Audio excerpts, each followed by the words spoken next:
Neutral umpire نہیں لگا تھا. میں نے کرکٹ میں نیوٹرل امپائر کو انٹروڈیوس کیا تھا, اور 9 مئی اور 26 مئی کے واقعات پر ایک جوڈیشل کمیشن کا قیام کیا جائے جو بالکل نیوٹرل اور شفافیت پر مبنی فیصلہ دے سکے. حکومت اس مطالبے سے اس لیے راہ اختیار کر رہی ہے کیونکہ وہ بددیانت ہے. انہوں نے کہا یہی نہیں, میں جسٹس امین الدین, جی ہاں, یعنی یہاں تک کہ جسٹس امین الدین کے آئینی بینچ کے سربراہ ہیں, ان کو بھی خط تحریر کروں گا کہ ہمارے خلاف ہونے والے انسانی حقوق کی خلاف ورزیوں کی پٹیشن سنیں. ہمیں جو بے قصور لوگ ملٹری تحویل میں ان کو بدترین ہمارے جو بے قصور لوگ ملٹری تحویل میں ان کو بدترین ذہنی و جسمانی تشدد کا نشانہ بنایا گیا. ہمارے مقدمات کو ترجیحی بنیاد پر سنا جائے. یہاں تک بھی انہوں نے بولا. اور رہی بات قاضی فائز صاحب عامر فاروق صاحب کی, تو اسٹیبلشمنٹ کے ہی اوپننگ بیٹسمین کا انہوں نے کردار ادا کیا, اور جب وہ آئینی بینچ ہے وہ بھی انہی کی ایکسٹینشن ہے. پوری دنیا میں انسانی حقوق کی پامالی کی کوئی معافی نہیں ملتی. جنرل پنوشے سے انہوں نے موازنہ کیا. انہوں نے کہا جنرل پنوشے مغرب کا طاقتور جنرل تھا, لیکن انسانی حقوق کی پامالی اور تشدد کر کے اس کو کڑی سزا دی گئی, کرنے پر اس کو کڑی سزا دی گئی. ہمارے سیاسی ورکرز کو اغوا کر کے تشدد کیا گیا. 9 مئی میں جس نے تحریک انصاف کو خیر آباد کہا, اس کو تمام الزامات سے بری جمع کر دیا گیا. 8 فروری کو پاکستان کے حق پر بے شرمی سے ڈاکہ مارا گیا. انتخابات کو چوری کیا گیا اور پوری دنیا میں اپنا مذاق بنوایا گیا. کھلی مینڈیٹ چوری کے بعد پاکستان میں ہر جانب عدم استحکام کے سائے ہے. 8 فروری کو پوری قوم یوم سیام منائے گی. اس دن فارم 47 کی جعلی حکومت قائم کر کے پاکستان میں جمہوریت اور جمہوریت کا گلا گھونٹا گیا, جس کے بعد ملک میں نہ تو سیاسی استحکام آ سکا نہ ہی معاشی استحکام آ سکا. ہم نے مذاکرات ذاتی مفاد کے لیے نہیں, یہ باور کرایا عمران خان صاحب نے. انہوں نے کہا ہم نے ذاتی مفاد کے لیے نہیں بلکہ ملک کے وسیع تر مفاد میں کرنے ہیں. پاکستان کو درپیش سیاسی اور معاشی بحرانوں کے خاتمے, دہشت گردی کے مسئلے پر قابو پانے اور ملک کو درپیش دوسرے سنجیدہ مسائل کے حل کے لیے سیاسی بحران کا خاتمہ ضروری ہے. عمران خان صاحب یہ ٹون, یہ گفتگو جو کچھ ہے وہ اپنی پوزیشن کو بڑا واضح اور کلیئر کرتے ہوئے نظر ہے. وہ جو کہہ رہے تھے کہ عمران خان صاحب کہ شاید کوئی ڈر گئے یا کچھ گھبرا گئے یا کچھ ہے, تو آپ دیکھ لیں کہ ڈرنے اور گھبرانے والے بندے کی تو باتیں نہیں ہے نا. یہاں پر مجھے اس بات کا تھوڑا اندازہ ہے. ادھر کیا ہوا جی, بیرسٹر گوہر صاحب کی جو ملاقات تھی, جب بیرسٹر گوہر نے تسلیم کر لیا کہ جی میری آرمی چیف سے 1-on-1 ملاقات ہوئی تھی اور ہر قسم کی گفتگو ہوئی, تو اس پہ عرفان صدیقی اور رانا ثناء اللہ صاحب نے مذاکراتی ٹیم کے سیشن ختم ہونے کے بعد ہی جو پریس کانفرنس کیا کہ رانا ثناء اللہ صاحب بہت احتیاط سے چل رہے تھے. جو حقیقت ہے میں آپ کو بتا دوں, رانا ثناء اللہ صاحب بہت زیادہ احتیاط کے ساتھ چل رہے تھے.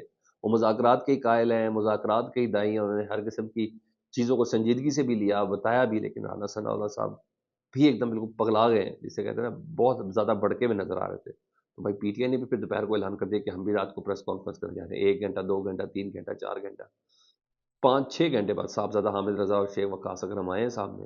انہوں نے پھر پوری تسلی کرائی ہے رانا ثناء اللہ صاحب کی, عرفان صدیقی صاحب کی, اور ایسی تسلی کرائی کہ کسی میں ضرورت نہیں تھی کسی ٹی وی چینل میں کہ اس پریس کانفرنس کو ٹی وی پہ چلا سکتا. انہوں نے سب سے پہلے 26 نومبر کے شہداء اور زخمیوں کی لسٹیں تمام صحافیوں کو دی, تمام صحافیوں کو دی. انہوں نے نام لے کے بتایا, زخمیوں کے تمام نام لیے اور ولدیت کے نام لیے, اور زخمیوں کے تمام نام لیے, ان کی ولدیت کے نام لیے. انہوں نے کہا ہم آپ کے حوالے نہیں کریں گے رانا ثناء اللہ صاحب یہ لسٹ, ہمیں پتہ ہے کہ آپ کچھ نہیں کر سکتے.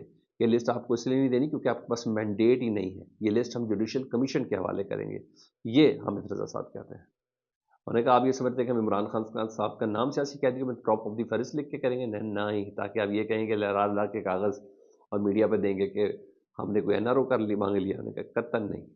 اور پروگرام تھے کاشف عباسی صاحب کے, اس میں پروگرام میں انہوں نے کہا کہ ذرائع کے ذریعے جو خبر چلائی گئی نا, کہ سیکورٹی ذرائع نے خبر دی ہے کہ بیرسٹر گوہر صاحب کی اور آرمی چیف سے کوئی سیاسی ملاقات نہیں, کوئی سیاسی گفتگو نہیں. جھوٹ بولتے ہیں. انہوں نے کہا ساری باتیں جھوٹ ہیں, سیاسی باتیں بھی ہوئی ہیں, اور سیکورٹی ذرائع جھوٹ بول رہے ہیں. اچھا سیکورٹی ذرائع, اگر سیکورٹی پہ بات کرنی تو بیرسٹر گوہر کا سیکورٹی سے کیا کام ہے یار؟ سیکورٹی سے متعلق اگر بات کرنی تو میرا خیال ہے علی مین گنڈا پور وزیر اعلیٰ کے پی کے کافی تھے. بیرسٹر گوہر کا سیکورٹی سے کیا معاملہ تھا جو ڈسکس کرنے آرمی چیف نے؟ یار یہ معصوم سے بچے کو بھی اس بات کا پتہ نہیں. پہلے یہ نہیں, رانا ثناء اللہ صاحب نے بھی بڑا مشکل سے ہی مانا, تسلیم کیا. ہوئے ہوں گے, انہوں نے اپنے دکھڑے سنائے ہوں گے, 1-on-1 ملاقات 2-4 منٹ کی ہو گئی ہوگی, یہ ساری تو انہوں نے بھی بتایا کہ سیکورٹی ذرائع جھوٹ بولنے کی کوئی ملاقات نہیں, انہوں نے اپنے دکھڑے سنائے, ہمارے پاس یہ اطلاعات ہیں. بھائی ویسے ایک بات بتاؤں, اگر آرمی چیف سے ملاقات ہو بھی گئی ہے بیرسٹر گوہر کی, تو مجھے صرف یہ بتا دیں سیکورٹی ذرائع کہہ کے اس کی تردید کر کے اس معاملے کو مشکوک کیوں کر رہے ہیں؟ اتنے بھی تو سارے سیاسی معاملات میں ہیں نا سارے لوگ.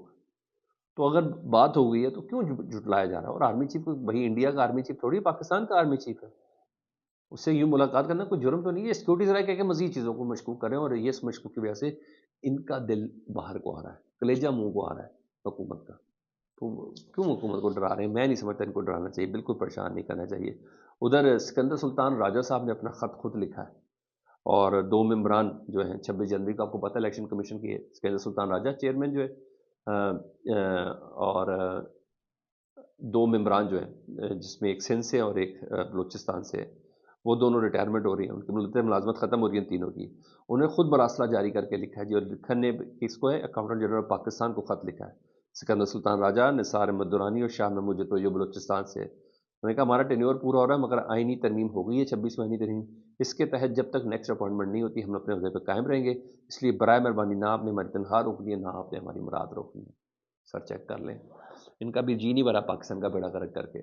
یہ مزید تھوڑا اور وقت چاہیے ان کو پاکستان کا بیڑا کرک کرنے میں، مزید نفرتیں پھیلانی ہیں، مزید. یہ سب لوگ وہ ہیں جو بیسکلی اداروں کے ہاتھ پیر اور آنکھیں بنے ہوئے تھے مگر انہوں نے پاکستان کو بڑا کمزور کیا. ان کو کبھی معاف نہیں کریں گے.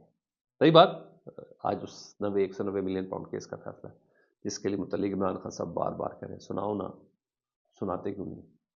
دیکھتے ہیں 11:30 بجے کیا سنایا جاتا ہے. فیڈ بیک سے متعلق ضرور آگاہ کریں. اپنا بہت خیال رکھیں. اللہم صلی علی محمد و آل محمد.